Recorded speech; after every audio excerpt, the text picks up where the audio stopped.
Hey guys, I just wanted to come on here and talk about my son and his special needs, and kind of why I'm a full-time mother right now, even though I really shouldn't be a full-time mom. Like, I should be working because my husband doesn't make that much money. So I'll start from the beginning. So I have a 4.5-year-old. So actually, it's more like 4 years and 9 months. And before he was 1 year old, he was saying some words. So, and I was happy about that because I thought that that meant that he was going to be a talker. He was going to be doing things on time. So after he turned 1, didn't hear another word out of him. Just completely stopped talking. And we didn't hear any more words until he was about 2.5. And at that time, at about 2 years old, when he was 2 years old, I decided to, get him evaluated by the early intervention program. And at first, they were like, yeah, he qualifies for speech therapy, but that's it, he just needs speech therapy once or twice a week. Okay, and I was like, okay. But then, after more visits with him, his behaviors started to escalate. I was doing in-home daycare at the time, and it was so hard having to take care of all these other kids and deal with his behaviors, because he would have all these meltdowns and he would hit the kids, and it was just so incredibly stressful. So they did some more evaluations with him, and they decided, because of his behavioral issues that he was having, that he would qualify for the early childhood special ed preschool. So we got him into the program. He started like a couple weeks, or in January, a couple weeks after he turned 3. And the first year, he didn't really talk very much. And he was just really quiet. And at that time, he was only using like 1 or 2 word sentences. But he did pretty good. The teacher really liked him, and he met some of his goals. So he didn't qualify for the summer program, summer school. So he was home with me during daycare, full time during the summer, and he made so much improvements during that time, and I was so excited that he was just talking more and just interacting with kids more. He was still hitting a lot, though, and having meltdowns, but I was just so happy with his speech progress. And then he had his second year of early childhood special ed, and that went way better. Like, he was just talking so much, and I just loved his teacher that he had. His first teacher was okay, but she didn't really, I would text her and email her and ask, what's AJ been doing during the day, how's he doing, and she never responded to me. But this second teacher he had was just amazing. She would just text me and email me, give me updates on what they were doing, and take pictures of him during the day, and I just love that. And she was great, and he really liked her too. He would always talk about her, and it warmed my heart. I just loved it, and I loved that he really liked school. But the problem is that, he was talking more, but socially he was not doing well. He wanted to interact. Just a second. Okay, so where was I? I think I was talking about social interaction. So, yes, the social interaction was not good. He wouldn't play with other kids. And hyperactivity was a huge problem. And in teacher engagement, like following directions, listening to directions, sitting for circle time, it was really, really hard for him. And he would also like do a lot of scripting, as they call it, like a lot of autistic kids do, where they just repeat things from like shows or movies or songs or what other people have said to them. He would do a lot of that. And during the conference, his teacher told me all of this, and I was like, well, do you think it could possibly be autism?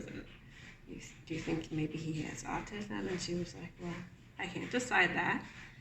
It has to be done through a doctor. So a week after the conference, I was like, I need to get him evaluated for autism. It's time.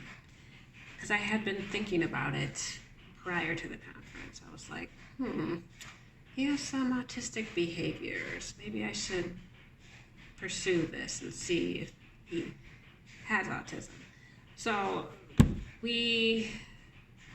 during the summer, like a couple months ago, starting in July this year, July 2019, we had him evaluated, and that entailed going to the developmental pediatrician for the autism rating scales, whatever it's called, then seeing the OT, then speech therapist. And the results were inconclusive. Like on one of the autistic tests that he did, it was borderline, and then the other one was like no autism symptoms, no autism characteristics. But in the speech therapy evaluation visit, she was like, he definitely has autism, because if he doesn't like somebody, he will seem more autistic to them. And so he didn't really connect with the speech therapist at all. He didn't want to be there at all. So he was showing an awful lot of autism characteristics. And that appointment made me cry, because I was like, he isn't that bad usually. And I was just seeing him, and it was like he looked like he had moderate autism. But as it's inconclusive, his results are inconclusive, but I feel in my heart that he does have high functioning autism, or that pervasive developmental disorder not otherwise specified, or whatever it's called. I just feel like he's on the spectrum somewhere. The main thing is he has gotten so much better with speech the past month. It's just crazy. But the thing we're struggling with is the attention, the hyperactivity, and the social skills. Because if we take him to a park or something, when he's around other kids, like he looks like he's interested in them. He's interested in what they're doing, but he goes and hides while watching them. I feel like he wants to play with him, but he doesn't know how to. So I hope that socially he gets better. So this school year has started. He has a new teacher, and she has been sending me pictures and videos of him during the day, which I just love that. I love it. So she's great. She's going to be a great teacher for him. I just hope that he keeps getting better and better with everything. Another thing that he struggles with is writing altogether. Like, he should be able to write his name by now, and we're not there yet. Like, he will trace it, and his tracing isn't very good. Like, he has a hard time with holding the writing utensils. So we have him in OT. He goes every Monday at 10:30 a.m. And I'm hoping that he'll be able to start writing his name before the end of the school year. As far as kindergarten, I don't know about that. I hope that he's not held back. I hope that he can get into kindergarten at the right time with like a special ed para or in the special ed program. I really hope we don't have to hold him back. So we'll see though.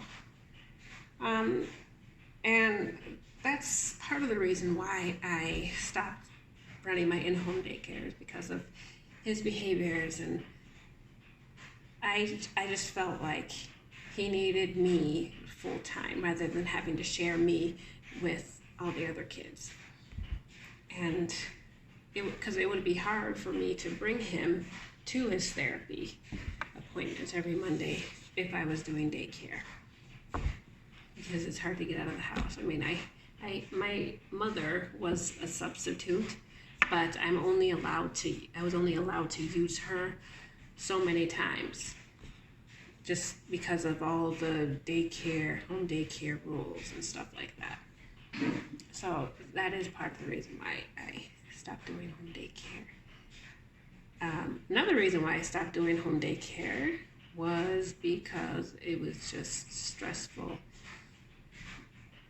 Like the parents would pick up really late, or the kids would just fight, and they just hated each other.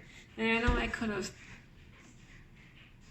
looked for other families, terminated them, but I did not have a backbone to do that. And another reason why I stopped doing daycare was because I have so many issues with my stomach, and I just became unreliable because I would have to call the night before and be like, hey, my stomach is messed up. I cannot do this. Because I have IBS with constipation and diarrhea. And like if you're familiar with IBS, you know it's really difficult when you're having a flare up. And ever since I gave birth, I've been having horrible flare-ups. And it's just been really hard. The past 3 years, it's gotten horrible. Like my stomach it feels like a labor contraction almost. Yeah, it's pretty much like a labor contraction, except it stays. My stomach will stay contracted, and then I'll get super nauseous, and then I also have this burning feeling in my stomach. It's like heartburn, but in my stomach area. It's horrible. Trapped gas. Oh God, I just feel nauseous. It's horrible. So that's another reason. And it's unfortunate. I don't know what my next career move is going to be right now. Because I feel like the more I'm out of the working world, like the harder it is to get back in, because they'll be like, well, what's with this employment gap? You know what I mean? Heaven forbid you stay home and raise your kids. It's like it's held against you. That's what it seems like. So yeah, I don't know what my next move is. I have been working on preschool curriculum kits because I love doing curriculum. So I started a website for that. No one's bought anything yet. I've only had 2 visitors to my site. So I'm hoping that will pick up. I'm also going to start selling a subscription box for care providers, and I have a bunch of printables I want to sell, and yeah, I'm just hoping I can do that, do something from home to make money, because as a home daycare provider, what I did like about being a home daycare provider was that I was able to work for myself, because that's just how I am. I've always been business minded. I always wanted to work for myself, have my own business. So I'm gonna, it would be the best for me to keep going with having my own business. Not home daycare, but doing my own thing. That's what I need to do to be happy in life. I need to have my own business. So I'm hoping this preschool daycare curriculum site works out. So we'll see though. I don't know. I have to figure out how to market better, clearly. So that's it for that. I'll keep you posted on my son's autism, like if he ends up getting an autism diagnosis and whatnot. So, yeah, that's all I got today. So, thanks for watching.